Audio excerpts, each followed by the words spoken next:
Good morning, children.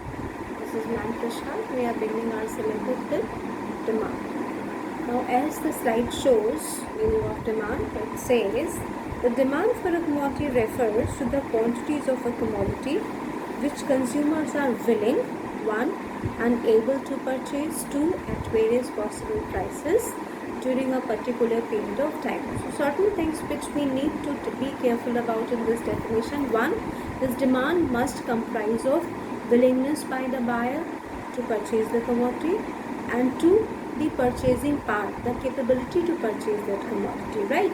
And then third thing, that the demand must be at a particular price and at a particular period of time. Combining all these key factors, when we form these in one statement, we find the meaning of demand. That is willingness to purchase the commodity, ability to purchase the commodity, price of the commodity, and the particular time period. Right? Then comes the types of demand. Now, the types of demand, we have 5 types of demand. The first and foremost is individual demand. Individual demand is the demand of an individual buyer. Suppose your mother is going every day to purchase milk for the household. That is the demand of an individual, right? Then market demand is the demand collectively by all the households. That is, all the households, when they are purchasing the milk every day, the total demand of all the household taken together is the market demand of the commodity, right? And then next comes the ex ante demand and ex post demand. Now, ex ante demand is the desired demand or planned demand. That is, a consumer is planning to purchase. Suppose I am planning to purchase 2 kgs of apple tomorrow.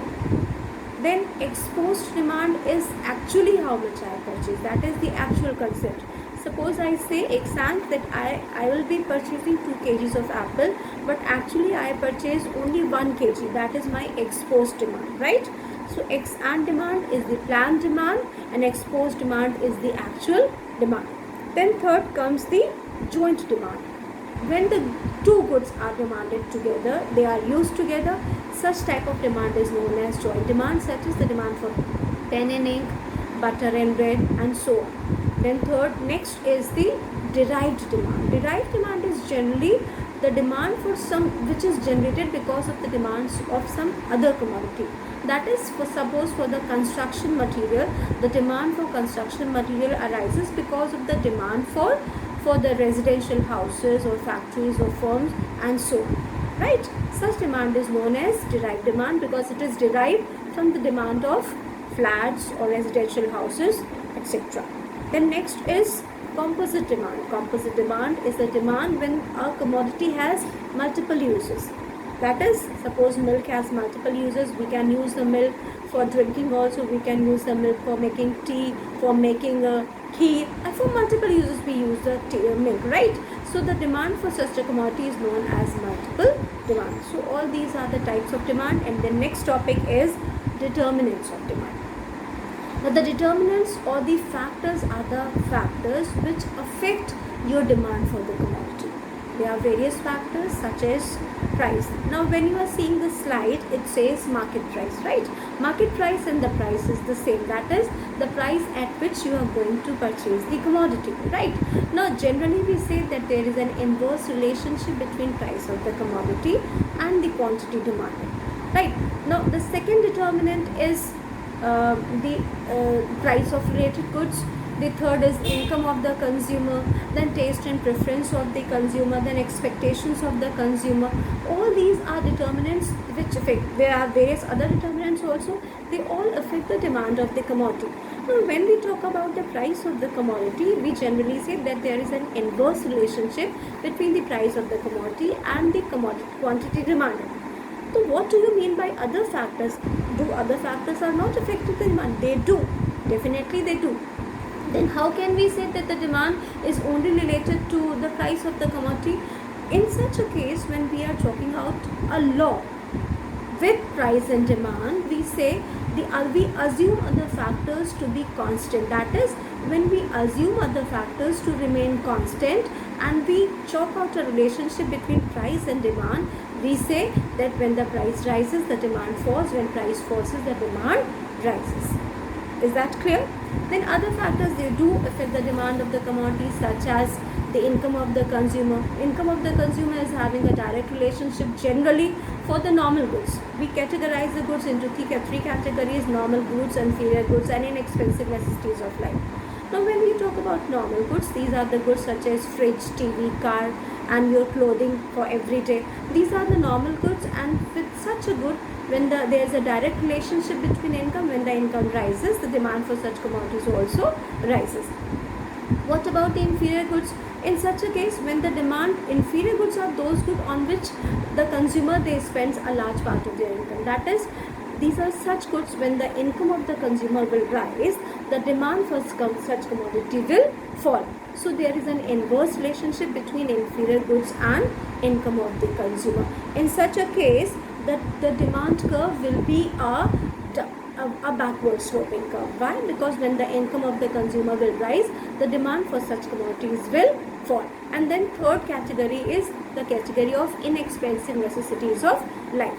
These are such necessities for which consumer will not go for a larger quantity, such as salt and matchbox. When the income of the consumer will rise, the consumer will definitely increase the purchase of such commodity, but not to a large extent, to a very small extent, because they are not consumed in a very large quantity. In such a case, when the income of the consumer will rise, the demand for such good will rise up to a certain level, and thereafter it will remain constant. And that is, the shape of the curve will be a positively sloping up to a certain level, and thereafter it will be a vertical constant curve parallel to y-axis, right? So, and then we have price of related goods. Then when we talk about related goods, we categorize them into two categories: substitute goods and complementary goods. Substitute goods are those goods which are used in place of one another, such as you have various types of toothpaste, you have various types of soaps, you have cold drinks. All these are substitute for one and other. That is, if and in such a case, if price of one commodity will rise, it is going to affect the demand of the other commodity. For example, if there are two substitute goods, tea and coffee, if the price of coffee will fall, the consumer will start to consume more of coffee, so the demand of tea will fall. Do you get that? And then next is the other is taste and preference. If the taste of the consumer is changing in favor of the commodity, then the demand for that commodity rise. Otherwise, the demand for the commodity will fall. Then market policy or the government policies, if government is imposing too many taxes on a commodity, the demand for such commodity will fall. Otherwise, the demand for the commodity will rise. Then size of the population is there. If size is too large, such as is your economy, that is, you have a large population in your country, the demand for goods will definitely rise. The composition refers to the types of people that are there in the population. That is the young people, the old people, the girls, the teenage boys.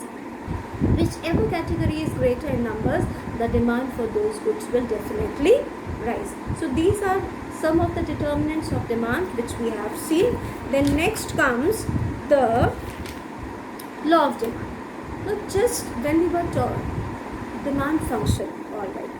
Now demand function, as you can see the slide, we have explained the entire demand function. The determinants that you have just seen, that is the price of the commodity, price of related goods, income of the consumer, all these are determinants of demand. The relationship of demand with the determinant is known as demand function. That is what you can say, that demand is the function of these determinants. To them we show symbolically in this form, that is demand of n is equal to f, that is the function, and in brackets all the variables are taken in the form of determinants, and all of them are explained, right? Then comes the law of demand. Now the law of demand, as we have talked previously, that law of demand establishes a relationship between price of the commodity and the demand of the commodity. And we have said that there is an inverse or opposite relationship between the price of the commodity and demand for the commodity. What do you mean by that? That means when the income of when the price of the commodity will rise, the demand for the commodity will definitely fall, and vice versa. For that, you have a statement is also there. The law of demand states that other things remaining the same. We talked about this also, ceteris paribus, that all other determinants which do affect the demand, in this case, we assume them to be constant. So, followed by this law of demand, we have assumptions, and all the other determinants, we assume them, such as income of the consumer will remain constant, taste and preference of the consumer will not change, the price of related goods will not change, the policy of the government, all these will remain constant. These are the assumptions of the law of demand, right? And the next topic is individual demand and market demand curve, right? Now the demand, first we'll talk about the demand schedule. The demand schedule is the tabular presentation of the demand curve. That is the statistical data which is represented in a table form is known as demand schedule. You are shown a demand schedule. Individual demand schedule is the demand schedule of an individual consumer, the way we talked about the demand of an individual consumer. Similarly, we can see the demand schedule of an individual consumer in the slide that shows the various possible prices you can see and the demand in response to those prices. What we see, if we move from top to bottom, we see that when the price of the commodity is rising, the demand for the commodity is falling. You can see that the price of the commodity was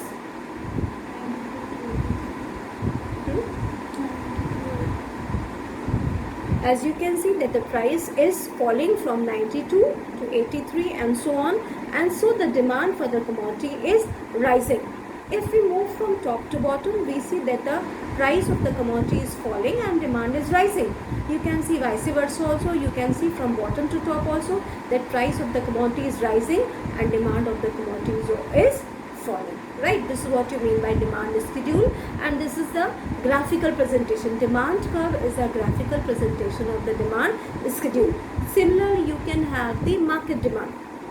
When you sum up, as the slide shows you, when you sum up all the individuals' demand together, you can have a market demand schedule. Market demand schedule shows the summation of all the individual households' demand. And when you plot that data on a curve, that is known as demand curve, market demand curve. These are the shapes. The demand curve is a downward sloping curve. In any of the cases, whether it's an individual demand curve or a market demand curve. The first picture is showing you the individual demand curve, and the last picture is showing you the market demand curve as shown in the tab table.